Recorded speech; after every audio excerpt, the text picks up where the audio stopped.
Hi girls, I'm Susie. And I'm Sherry. Grab a coffee or your favorite cup of tea. Pull up a seat and take a deep breath. We are dropping the pretenses. And we're letting go of the need for perfection. Come join the conversation. This is the Pink Seat. Hi ladies, and welcome back to the Pink Seat Unscripted Podcast. We're so glad you're here. So grab your favorite drink, pull up a chair, get cozy.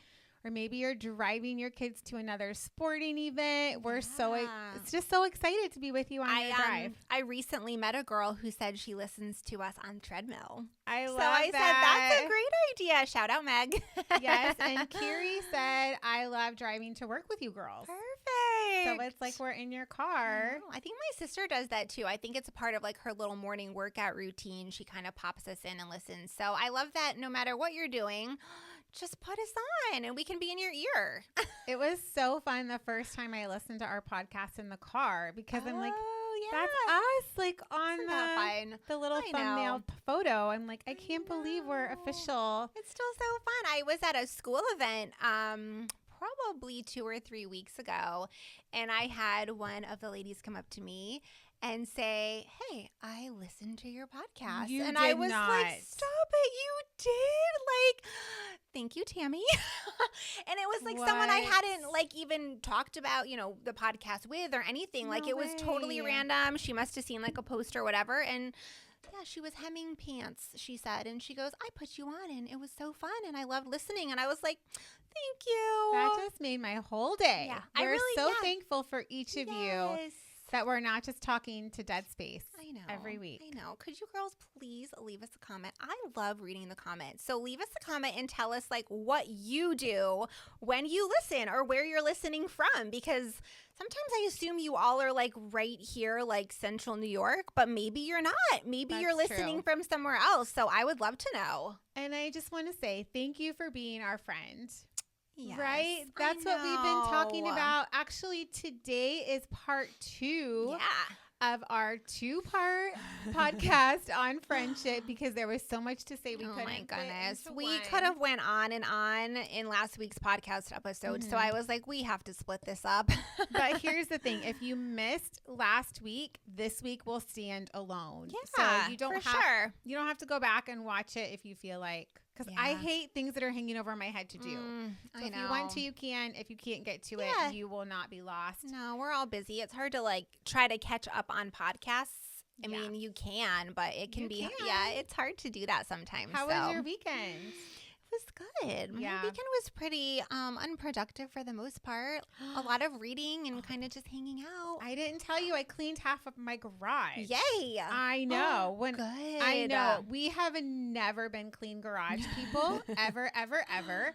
And I've always envied clean garage. Your garage is so clean. You hang out in it. You have a whole living room. But I don't get to park in my garage, and that kind of makes me sad. We built a 2 stall garage. We had one little stall garage, and it was old, and we tore it down, and we built a garage. And I was like, I get to park in the garage, and then we turned it into like a hangout, like TV, like fire table. Like I've never parked in there. It is a cool space, though. It is a cool space. But you definitely are a clean garage person. Yes. Are you a clean garage person, or is the garage like? Are you embarrassed? Like a catch-all, a storage room. Our garage is so bad. Like when people come over, I make sure the door is down. Yes, before anybody comes. So now one side of it is clean and the other side's not. That's why Mike wanted to get home to get the garbage out because we have so much garbage. Well, yeah, after you do like a big clean out like that. The other side's a hot mess. But if you just focus on one side. Don't look at the other side. Nope. Mike said the other day, he's like, I feel like when I come in, I'm coming into somebody else's house. That's how. Oh my goodness. We we took down 2 shelving units. Wow. We put up like a hall tree. So we have a place to sit down, take our shoes off. Perfect. Which is Mike all the way. So he has started this thing that he comes into the garage, takes his shoes off, hangs up his coat. I make fun of him that he's like Mr. Rogers. And I am the opposite. I'm like, I fling it wherever. Whatever. Yeah. I mean, I do hang my coat up, but so we're already going to fight over it, I can tell, because I put my shoes in a spot he doesn't like them. He wants them all in the cubbies. But I want them. I would lean more on Mike's side. Like, I love the idea of like cubbies and organization, but my family does not meet my vision. No, they don't meet So your standards. I just kind of, but my garage, I will say, Susie, I feel like my garage is only as clean as it is because that's how you get into my house. We don't use the front entryway ever because it's a little, like, you walk in and it's just a tiny little landing. I don't know if you guys know like kind of how Cape Cods are set up, but you walk into the front of my house and it's just like a little 3x3 landing, and then like there's stairs right there. Right. So there's nowhere for shoes or coats, or not at all. So we've always just went through my garage, and I've kind of set up a little makeshift mudroom out there. So I try to keep it clean because, you know, that's what everybody sees when they come to my house. Their first impression. I know. Do you remember when Ivy lost her AirPods? Yes. Oh, that's so funny. And I knew they were at your house because we tracked them there. And I even had her go to your house and search for them because I'm like, it is not you can like Adam and Sherry's responsibility to find your lost AirPods. You need to go find them. We dug through the She garage. could not find them. And I was like, you know, sometimes they track wrong. Yeah. So maybe that was just the last scene. They didn't track, but you found them. Oh my goodness. In a basket. So I have like a bench with 2 baskets under this bench, and we keep like baseball gloves in there. And, you know, so I had pulled it out one day, like maybe to get my son's baseball gear. And I was like, well, what do you know? There it is. Like months later. And you probably had replaced them at that point. Well, if it was my house, they wouldn't have been found for years. So I cannot believe you found them at all. So funny. Another story, I actually lost my engagement ring for like 4 years. Oh my goodness. Because I stuck it in a safe place. And then you couldn't remember what the And I couldn't remember where the safe place was. I had looked for it. I had a day that I like sobbed and mourned the loss of it because I knew I would never find it again. We moved from one house to another house. I still never found it. Yeah. And then one random day I was looking through a random box of junk. I don't even remember what the box was. And it was in there? There was, do you remember, if you are younger than my age, I am very sorry for this story, but back in the day, we had to have GPSs in our cars to tell us where to go because we didn't have smartphones. Yeah. And I had a Garmin GPS. Oh, and me too. It came with like a case, like a leather black case that no one ever used. You know, you just like put it in a random spot.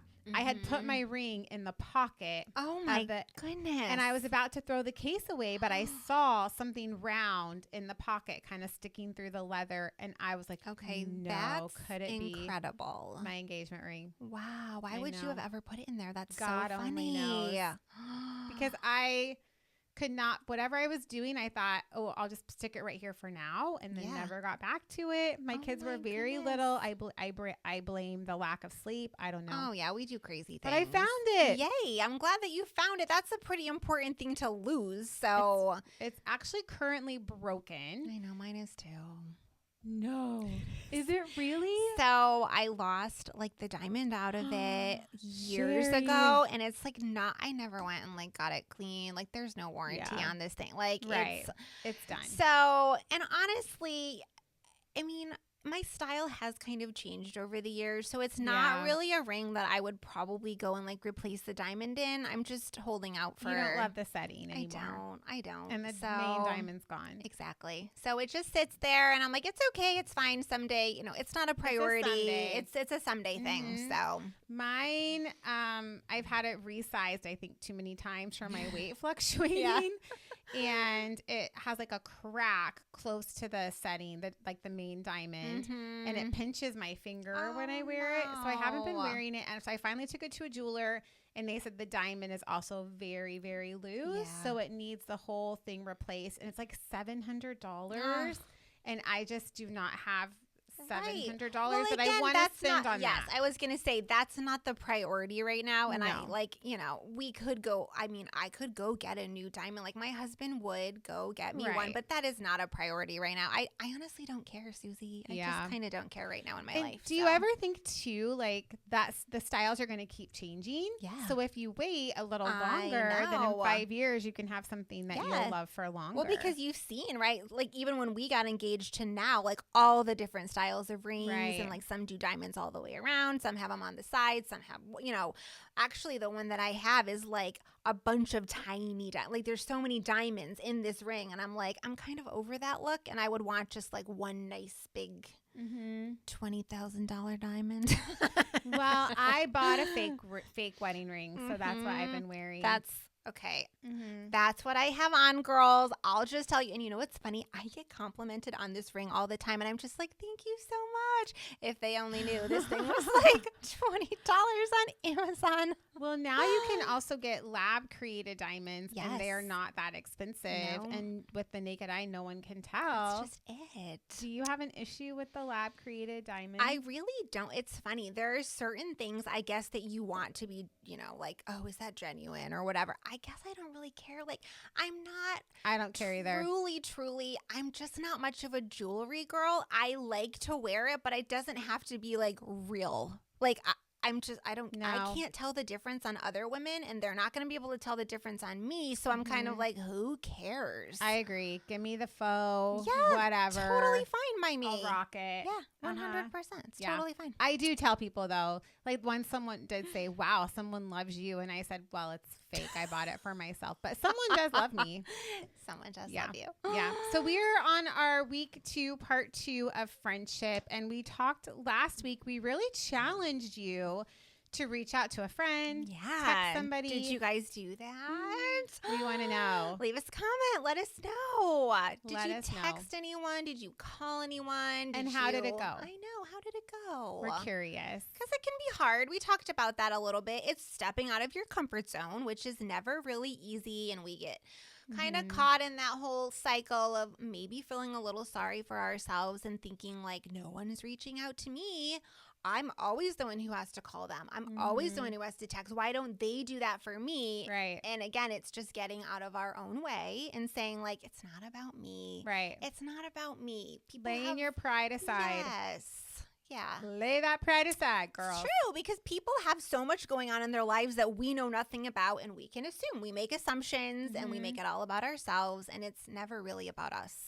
Prioritize the other person in your life and see what will happen. Absolutely. A beautiful friendship will blossom. That's my right. cliche. I love that. I love being cliche. It's so fun. Aw. But I read this cool thing, Susie. I was doing a little bit of research. And when I say research, I mean like I probably just like Googled something quick because, I'm busy and who has time for research? Love it. But anyways, I was researching a little bit about friendship, and I had come across this thing that said not all friendships are meant to last forever. That we can appreciate the people, in our lives, what they offered us and what they did for us in that season, but how our seasons change in life. And this is a little cliche. It's a little corny maybe, but it was talking about like friends for a reason, friends for a season, and friends for life. So what does that mean? Break it down. Yeah. So reason friends fulfill a specific need, like a work mentor, a study partner, a teacher. Okay. Basically, it's saying they're helping you through a very specific challenge. Right. Season friends enrich a temporary phase in our lives.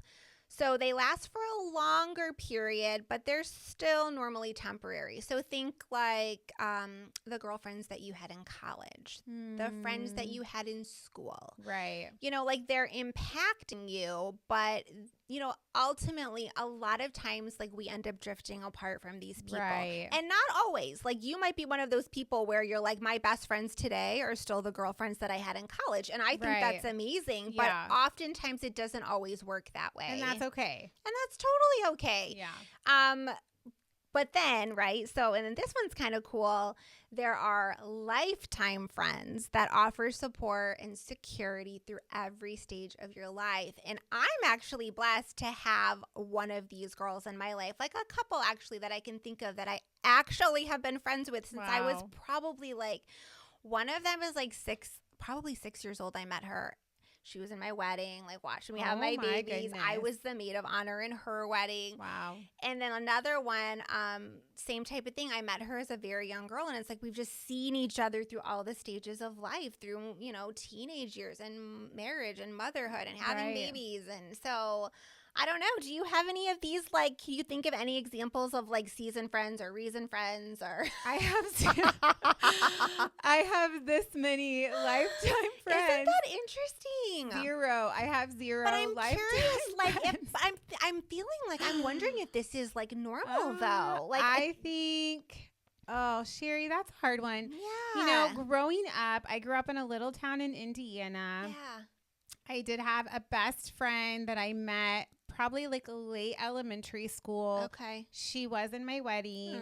We do still talk occasionally. I saw her probably 7 years ago was the last time I saw her because I was visiting my parents in Indiana and she happened to be coming to visit her family in Indiana the same time frame. But here's what's challenging. When you grow up in one area and then you move away, those interactions happen so much less. Oh, that's like hard. I don't even see aunts, uncles, cousins. It just doesn't happen anymore. Right. When we lived closer to where my hometown was, you know, I would visit there more often. But well, that makes sense. Yeah, I mean, sometimes I do think about like probably more what you were saying, the season friends that I thought would be with me for life. Isn't that interesting? I know. I do feel a little sad sometimes. I do still think about those people. And even will dream sometimes. Like yesterday I saw a post on social media from some of those friends from that season of life. And it kind of got me thinking down that way. And I had a dream about that season last night. I can't remember exactly what it was. But it kind of cycled me out that way. And I do still think about them, you know, wonder how they're doing. But at this point in my life, it's like, they don't really need me. Right. And that's okay. And so to try to get back in is kind of like, what's the purpose? Well, and again, like you said, you know, there's friends just for seasons in our lives, and we don't need to feel bad when those friendships end. We've been talking a lot about like how to cultivate friendships, how to keep friendships, how to meet girls, but we don't always talk about like what happens when a friendship ends. I do have friends from my early 20s that I'm still friends with. Oh, so there are some. See, that's been a big chunk of time. But not that I'm aging you. I'm just saying. 6 years Isn't old. that crazy? That's amazing. I know. I'm always a little envious of people that have those kinds of relationships because we did move as adults. Right. I moved and then moved again and moved again. And I think that's interesting because proximity can kind of play a role in this. I've never moved. Can you guys believe that? Like, obviously, I moved out of my childhood home when I got married. And then I kind of moved back, like, probably about 10 minutes from my childhood home. I literally always lived within a 20-minute radius of where I grew up. So a lot of these friendships that, you know, over the years, like it was just easy to maintain them because you're seeing that person. They didn't move away either. So you're just always seeing. My husband, for example, he's had the same best friend since childhood. So same type of thing. And we still see him to this day. Oh my goodness. And we still get together. He actually just had a baby with, you know, his girlfriend. And it's a lot of fun to see them and they grew up one road away from each other. And now he lives in the hometown that me and Adam live in. Like, he's only 10 minutes from us. So it's just amazing. It's fun. It's fun. That is fun. You know, I heard an analogy once that kind of compared your capacity for friendship with a Lego block. Interesting. Tell us. I know. So I have a little Lego block, and this one has 8 little knobs on it, like 8 little connectors. Yeah. And so the analogy is that everyone only has a capacity for a certain number of close friends, right? Like you can't be best friends with 30 people. No. Jesus had 12 disciples, but he was closer with just a few. Right. Yeah. And so we all have a capacity in our lives, and that there are some people that all of their connectors are full. Yeah. They have their best friends. Right. And, you know, I've felt that before meeting other people, especially moving into a town or a state where I didn't grow up. Yeah. You meet people that they're, you know, we talked a little bit about this last week. Their cards are full. They have enough people in their life. And so you can't be offended if you are trying to make a best friend relationship with someone who just doesn't need a best friend. Right. Isn't in that same place. Like maybe they're full, right? They have their friend circle. Right. And you may want to be a part of that. But yeah, like they're not in the same place as you. They're not needing you as a friend like you're needing them as a friend. Yes. And so the freeing thing about that is it's not about you. Yeah. It's that their connectors are full. Whereas we internalize that. So if we put ourselves out there to somebody and they don't receive us the way we want to be received, or they don't reciprocate the effort, then sometimes we think, what's wrong with me? Yeah. And it's funny, even just saying this, I remember, and I talked about living in Illinois, trying to make friends. That was probably the loneliest season of my life. And I remember thinking at one point, there must be something wrong with me. There, like if nobody here wants to be my friend, the problem must be me. Yeah. Right? I know. Why do we think that? We always think that. Yes, but I now looking back, in all of my years of maturity and wisdom, I see now that their cards were full. And even the staff of the church that we worked with, you know, I would try to make friends with the other staff members or their spouses, and we just would never click. We could never, I could never have that with them. And I would internalize it and think there's something wrong with me. I'm the problem. But now looking back, you realize, it wasn't about you. No. So that's important to remember and to know that, you know, you can't be everyone's best friend. No, you can't. You can't. You can have a lot of acquaintances, but you can't be everyone's best friend. No, and I think, but a cool kind of takeaway is like, even if you're like, maybe you are one of these women that just feel like I have a ton of friends, like my life is full.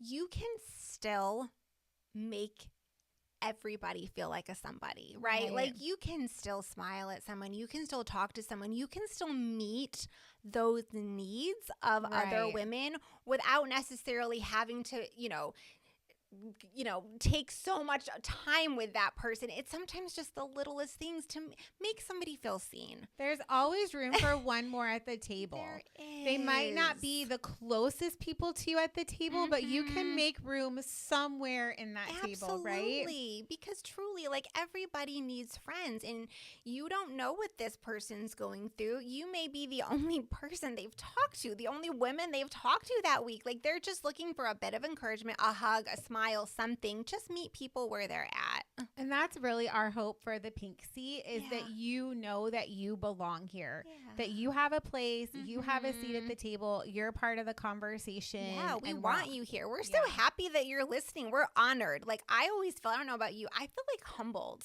When people say like, I listen to your podcast, my first reaction is always like, you do? Like, why would anybody want to listen to me? Like, it's just humbling. It's just fun. I'm thankful that you guys show up and you listen to us and you support us, and we are supporting you back. So just know that. And as much as we love and value the friendship that women in our lives bring, there are some pitfalls, some things that we can work to avoid, some things that will wreck and ruin those friendships. And one of those biggest things is gossip.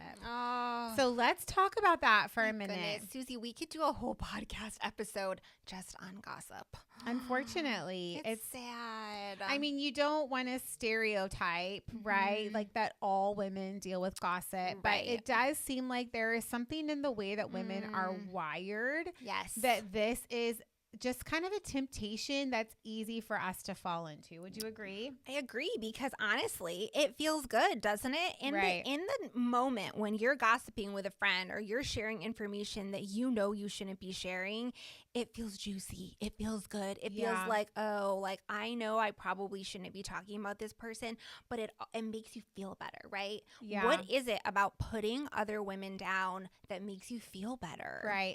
I think it's something about how we compare ourselves with each other. Yeah. And when we feel like we don't measure up. So if we can push that other person down a few pegs, then we feel like we measure up a little bit better. And so we're so quick to point out whatever failure, whatever mistake, whatever thing it is about that other person. It could be anything. It could be their marriage. Like, it feels good to say, like, oh, someone else's marriage isn't doing so well, so it makes me feel better about my marriage. Or, you know, they're having problems with their kids. It makes me feel better about the relationship I have with my kid.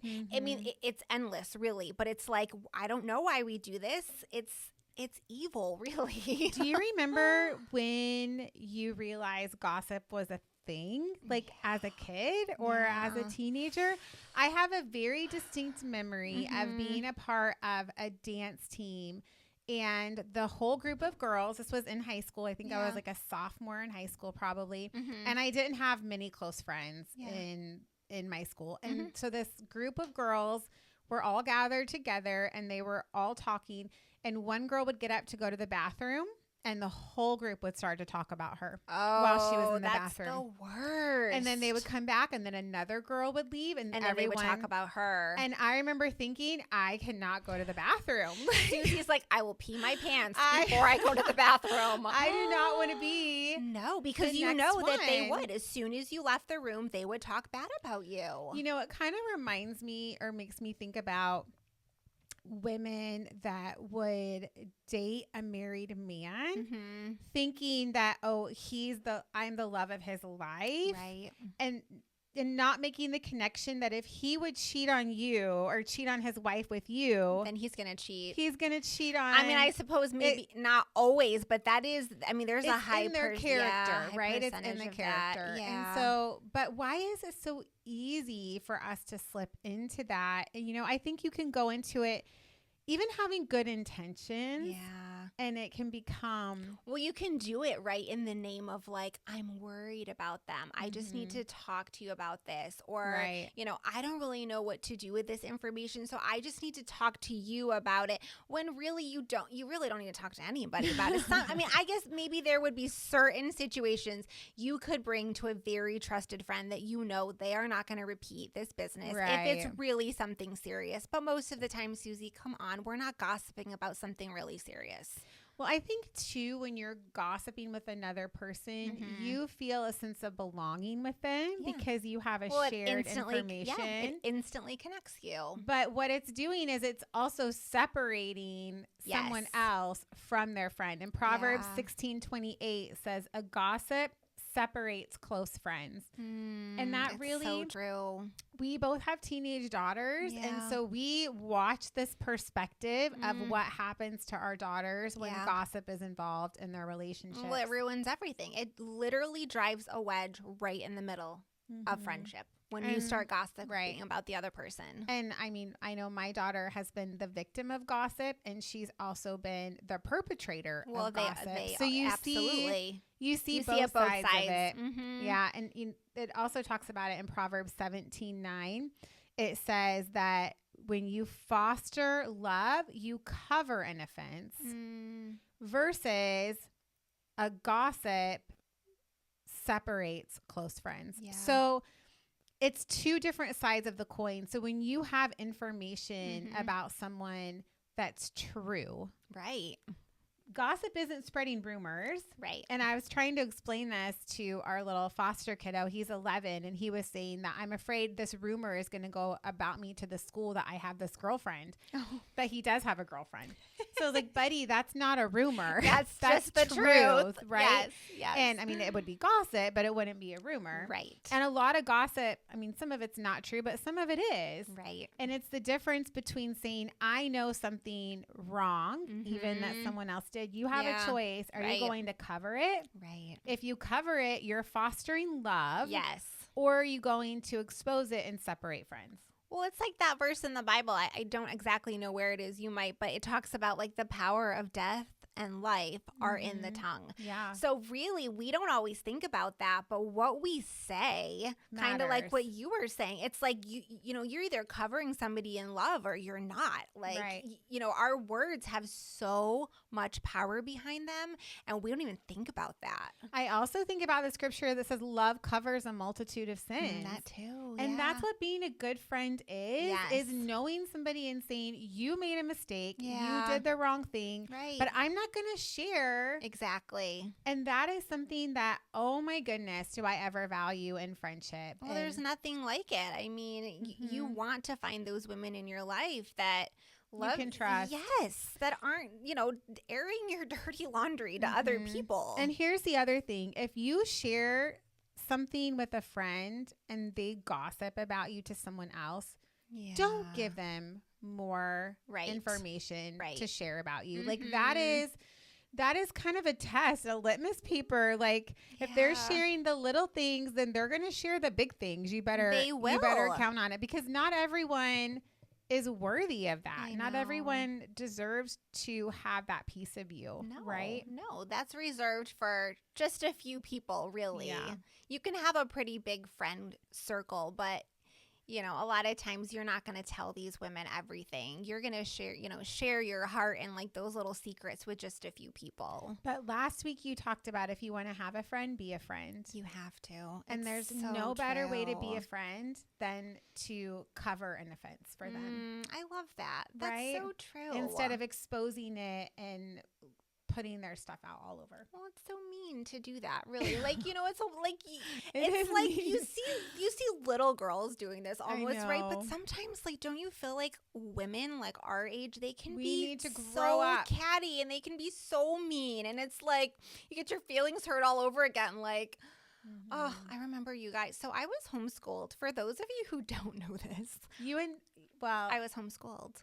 So I didn't grow up with this giant friend group. I wasn't in school. I wasn't a part of, you know, a lot of different sports or the cheerleading squad. So like I definitely had seasons in my life where I did feel like lonely. I felt left out. I was that girl that felt left out. And I remember I took ballet classes and there was a sleepover. And all of the popular girls came in to ballet class talking about the sleepover and how much fun it was and what they watched and what they ate and the snacks that they had. Oh, no. And then there was me just sitting there like desperately wishing that I had been a part of this sleepover. But you know what? I wasn't invited. And, you know, I think I kind of took that with me. Not that I have wounds from that, but I took that with me in my teenage years and my young adult years. And I really, truly just never wanted to make anybody else feel that way. Wow. It stinks to be left out. It's the worst feeling in the whole world when you see a friend group, and I still try to do this and I fail at it, but I try to find like the woman who doesn't have anybody to talk to and then just say like, hey, come on over. This is what we're talking about. Sherry, I love that about you. I mean, I fail at it. I'm not perfect at it. I'm just saying like if you girls just find the person that needs a friend. Everybody needs a friend. Which brings me to the thought of what kind of example are we setting for our children? Oh, yeah. You know, we talked about having teenage daughters, and you better believe they are watching you and they are hearing you. They hear everything you say. Yes, when you are having conversations about your friends and gossiping about them to other women, you are modeling a dysfunctional friendship that separates close friends. Yes. That's the real hard truth. Right. They learn from you, right? They look up to us like they won't admit it. Right. No, they won't admit it. But, you know, we're like their example in a way. They're going to say like, this is how my mom treats her friends. Like my mom's talking bad about her best friends. Like that's not going to make any sense to them. And they're going to think like, oh, that's okay, I guess. Right. Right. So I think they can, you know, cause a lot of confusion when you do that. And it's just not who I want to be. It's not who you want to be. It's not who we want to be as women. We don't want to be two-faced. Right. So I love the idea that we can model. Of course, that's not the reason we do it. Right. But it's definitely a motivator, right? Oh, my to goodness, make sure we're modeling the right thing. And also a great reminder that there's always someone that you can mentor. I love There's that. always Yes. someone that you can model, that you can help along the way. Maybe it is a younger girl. Maybe it's someone else that's looking for that. But how can you model healthy relationships and maybe mentor someone else along the way? I had probably about a month ago, I was listening to a podcast. I know I've mentioned her before, but there's a lady, her name's Ruth Cho Simons, and my friend Rachel got me hooked on her. She is an author. She is a Christian speaker. She is an artist. So I have a whole bunch of her books and all of the artwork in the book. So she writes the books, but all of the artwork, and it's gorgeous. She paints it all. Like I mean, these books are beautiful and incredible. I'll bring some on great sometime. Coffee table books. They have great Christian content. I read them in the morning, like as part of my devotions in the morning. I'll do like Bible reading and prayer, and then I always have a Ruth Cho Simons book. But she has a podcast, and she was saying, it was about mentorship, and she was saying, like, we always need to be mentoring someone else, and we should always look for that mentor in our life.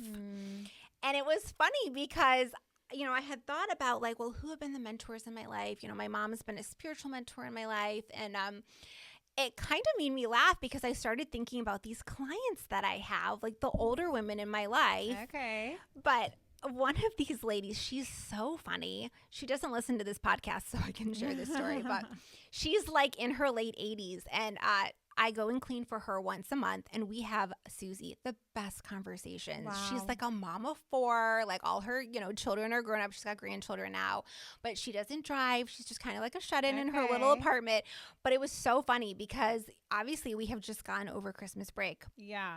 So I'm expecting her to like see something like, she's like, oh, I just have to talk to you about Christmas break and like when your kids are younger and when they're teenagers, and I'm like waiting for it, right? Yeah. Like, oh, what is she going to tell me? And she goes, it's awful, isn't it? She goes, the bodies that are just lying around everywhere on the furniture and eating all the food. And she goes, Christmas break is really long. And it made me laugh. I was like, oh my goodness. You were waiting for this incredible nugget of wisdom to get you through. It made me laugh. I was like, but she gets it, right? It's fun to just bounce things off of these older ladies because they get it. They've been through all of it, you know, all the way up till now. You know, she's seen her kids get married and she's seen them have children. And so it's just fun. You never know like who's going to end up mentoring you in life.